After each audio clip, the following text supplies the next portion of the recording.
Welcome to Off the Shelf with Christine and Katie. Last year we shared all of our recommendations with you on different topics, and we thought it would be great to get some of our co-workers to share with you some of their picks. So if you haven't figured out, it's time for Staff Picks 2024. All right. And as always, if you wish to be notified of future videos, be sure to like and subscribe below. Okay. So as always, settle in, grab a cup of your favorite beverage, and enjoy these recommendations.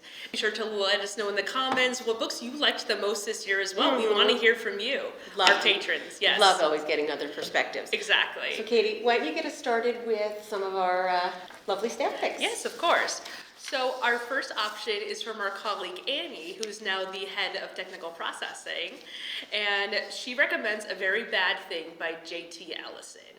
And obviously we already know this is a favorite author of Annie's, if you remember from years prior, and she is loving this latest thriller about the murder of an author at the pinnacle of their career.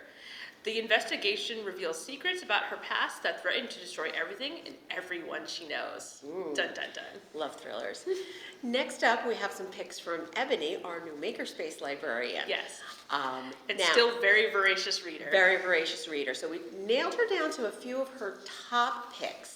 And most of these are some thrillers. So first off, we have You'd Look Better as a Ghost by Joanna Wallace. That is a thriller. And then Confessions by Kanae Minato. Another thriller. Then for some social nonfiction, we have Humankind by Rutger Bregman. And then Human Acts by Hong Kong, which is historical fiction. And finishing it up with horror, another one that genre that Ebony really likes is Into the Drowning Deep by Mira Grant. Now, we have a pick of a trilogy. This is from Paul, who was one of our temporary librarians this year. And he recommends the Passaic River Trilogy by Steve Bassett. This is a crime noir series set in post-war Newark, New Jersey, around 1945 to 1947. It was reviewed favorably by Kirkus and was a finalist in International Book Awards cross-genre fiction category. The titles that are in this series, Paul let us know, were Father Mike's Divine Bikes, Payback, Tales of Love, Hate, and Revenge, and Love in the Shadows. Great titles. Mm-hmm. All right, and our next one comes from our colleague Jamie, who works in the children's department, and her recommendation is Local Woman Missing by Mary Kubica. And she says, I always enjoy a book that keeps you guessing right from the start, and that is what this book did for me. A young mother, Shelby, goes out for a run and never returns. 2 weeks later, another mother and her 6-year-old daughter go missing from the same usually quiet and safe neighborhood, or so they think. Are the causes related? 11 years later, someone returns. Will she have answers to the mysterious disappearances? This book kept me up past my bedtime. If you like mystery thrillers with unforeseen twist, this book is for you. Hey Melissa, can you tell me what your favorite book from 2024 was? I have two. So it's either If We Were Villains, which is like dark academia if you really love Shakespeare, or Wayward, which is magical realism and female empowerment. Hey Liz. Hey! Hey, what was your favorite book from 2024? My favorite book from 2024 was Humankind by Rutger Bregman. And what I loved about it is that he looks at humans and rather than say they're quote unquote bad, or we are bad, I should say, he argues from a multidisciplinary approach that we are fundamentally good, which is really refreshing. And he, for example, he takes the book The Lord of the Flies by Golding, which kind of puts us that, if we were left on our own, we're going to fight and argue and not be helpful. And he talks about a real life situation in 1965 where boys were stranded on an island and they actually functioned really well and took care of each other. So definitely check it out. Hey Walter, what was your favorite book from 2024? My favorite book was Precipice, a novel by Robert Harris. It's set against the years leading up to World War I. It follows the clandestine romance between the married English Prime Minister, H.H. Asquith, and the socialite Venetia Stanley, half his age. It may sound like a typical romance novel, but it's based on the real-life relationship between the two. Much of the story is based on and quotes from the surviving love letters between the two of them. A fascinating read. And next up, from Valerie in our technical processing department, we have Remarkably Bright Creatures by Shelby Van Pelt. which is also a favorite of mine as well.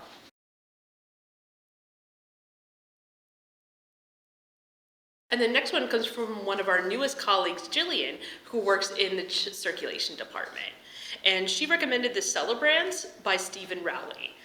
And she says, it strikes the perfect balance between thought-provoking and emotional, while still being heartwarming and humorous. The book offers a powerful reminder of how short and unpredictable life can be. Very true. And how strong and comforting the bonds between old friends are. Very nice description. Okay, so the next one comes from our colleague Allison, who recently joined us in the reference department. And her recommendation is Eagle Drums by Nesselhak Rainey Hobson. And this is a middle grade book and Newbery Honor book. And she says this book details the origin story of the Inupiaq Messenger Feast, which is a native Arctic tradition. This novel provides a glimpse into the traditions of indigenous people and weaves a tale of connection through hardship. On a personal level, we learn through the main character, Pinja, how to traverse through feelings of self-doubt and experience growth through trials and tribulations. On a larger scale, we learn how connections with others brings challenges, but ultimately teaches us how to coexist and even thrive through those same experiences. Very nice. Nice. Hey Jen, what was your favorite book for 2024? My favorite adult book was A Most Agreeable Murder by Julia Seals. This book is what you would get if Jane Austen wrote Mr. Ace. It is set in that Regency period. The detectives are absolutely hilarious. And go back and forth and bicker, just like a Jane Austen book. And there's a twist at the end that makes it not quite a Jane Austen book. And my favorite children's book is also about history. It's called If Stones Could Speak by Mark Aronson. And it's really fascinating because it talks about Stonehenge and all the different theories that have been proposed for Stonehenge over the years, and how scientists from different countries and cultures have collaborated to come up with the latest theory. So it's a great book to talk about how we fill in the blanks of history when we don't quite know exactly what may have happened. Hey Marissa, what was your favorite books from 2024? The first was Iron Flame by Rebecca Yarros. There's dragons and a war college, and they're all battling in a dystopian world for the greater good. Highly recommend. The third one comes out in January. The second book was Done and Dusted by Lila Sage. That one, think cowboys. They live on Rebel Blue Ranch. The main character comes back after time away and falls in love with her childhood friend. The third book is Butcher and Blackbird by Brynn Weaver. This is more of a dark romance. They are serial killers, but they are funny. Think Dexter. If you're a fan of Dexter, you'd like Butcher and Blackbird. And the fourth is Lights Out by Nabessa Allen. That is also spicy. There's some Scream vibes to it if you like Scream. But this is, honestly, it is kind of a dark romance, but it's hilarious and unexpected. And the last is Business Casual by B.K. Borison. It's the last in the Love Light series. Each series takes place in a different season, so this is fall, and it's a really fun, cozy read. Hey Jenna, what was your favorite book from 2024? Well, I didn't read it in 2024, but the fifth one just came out in 2024. I highly recommend The Stormlight Archive by Brandon Sanderson. Everyone should read these if you love fantasy. My other favorite book was the Sharon McMahon history book called The Small and the Mighty. Really great on audio. I recommend it. The author reads it. And it was so hopeful and also emotional. So I don't know how else to describe it except that it was really good, and you should definitely check it out if you love history, American history specifically. And then one more was a memoir called All the Beauty in the World by Patrick Bringley. That is a story about grief.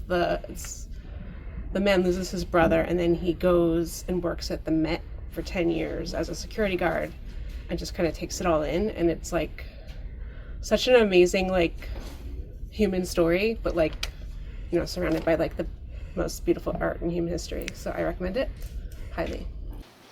Hey Katie, what you doing?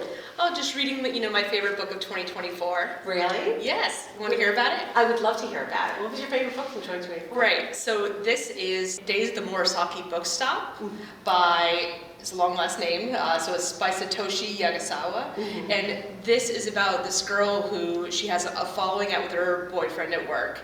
And she's like, I need to revamp my life. And her uncle takes her in at this bookstore, and she starts to work there. And it's nice, cozy Japanese vibes that I love. Perfect for you. And honestly, what's nice about it also, it hit me at a nice time where it just tells you if you don't have everything worked out, it's okay. It's that level of cozy that I really enjoyed. It was a great for the end of the year. Yeah. Any others that you really enjoyed? Of course. So my other favorite one is what I always wanted from the Practical Magic movie. This is Garden Spells by Sarah Addison Allen. And what I loved about it was, you know how much I love the Practical Magic movie? But the book is really different. This was everything the movie was in this book, and it was amazing. It was cozy, had great vibes. Oh, that's awesome. Yeah. I have to try to read that It's one. really good. Do you want to hear what I read this year that I really liked? Yes. Oh no, big book. My favorite series this year was the Stormlight Archive, starting with Way of Kings by Brandon Sanderson. Nice. This is for those epic fantasy lovers. It was great. It had fantasy, it had great characters, wonderful world building. I haven't been this excited about a fantasy series since Lord of the Rings, and you know how much I love Lord of the Rings. Know. And I do have to mention that, of course, every book has Of course. But yeah, I really, really love the series. I just finished reading the 5th book of it. It was awesome. I can't wait till the rest of it comes out. Nice. Another one that I really loved was Somewhere Beyond the Sea by T.J. Klune. Ooh, nice. Sequel to House in the Cerulean Sea. It's a found family, about acceptance, being who you are and being okay with that it's all right, and that everybody should, stop trying to change you into something that you're not being. And I just really got the warm fuzzies reading it. I really enjoyed it a lot. Nice. So those were like 2 of my favorite picks. But something else? I think I know this one. We both love this. Yes, this was one of our favorite books of the year, is Devotion of Suspect X. Our mystery book club loved it and we rated the highest book of the year. And man, what a twist. It was a Japanese murder mystery. We didn't see that twist coming, but we loved it. I don't want to give too much spoilers away, but highly recommend it. This got the highest vote this year. I loved the logic in it. I loved that it had a mathematician in it. The characters were great. The characters were wonderful. So yeah, we enjoyed it. Yeah. So there you have our Staff Picks 2024. Hope you found something on there that you were interested in reading, but now we want to take a quick look at the books that were loved by our patrons the most this year. We're going to tell you the top 5 most circulated books for 2024. And we're going to start off with number 5 is Swan Song by Ellen Hildebrand. And that went out 79 times last year. And this should be a surprise to no one, but this is Funny Story by Emily Henry, and this went out 83 times. All right. Then up at number 3, we have The Housemaid's Secret by Frida McFadden with 85 checkouts. And the next one that went out was The Housemaid by Frida McFadden. You might have heard this author before. And it went out 88 times. And I don't think there's any surprise to any of us here at the library, but in case you weren't aware, the number 1 most checked out book, both in this library and across the country, was The Women by Christian Hanna. Went out a total of 215 times last year. I think it's amazing. Did you notice all female authors were in our top 5 this year, which I don't think has ever happened, and I don't know.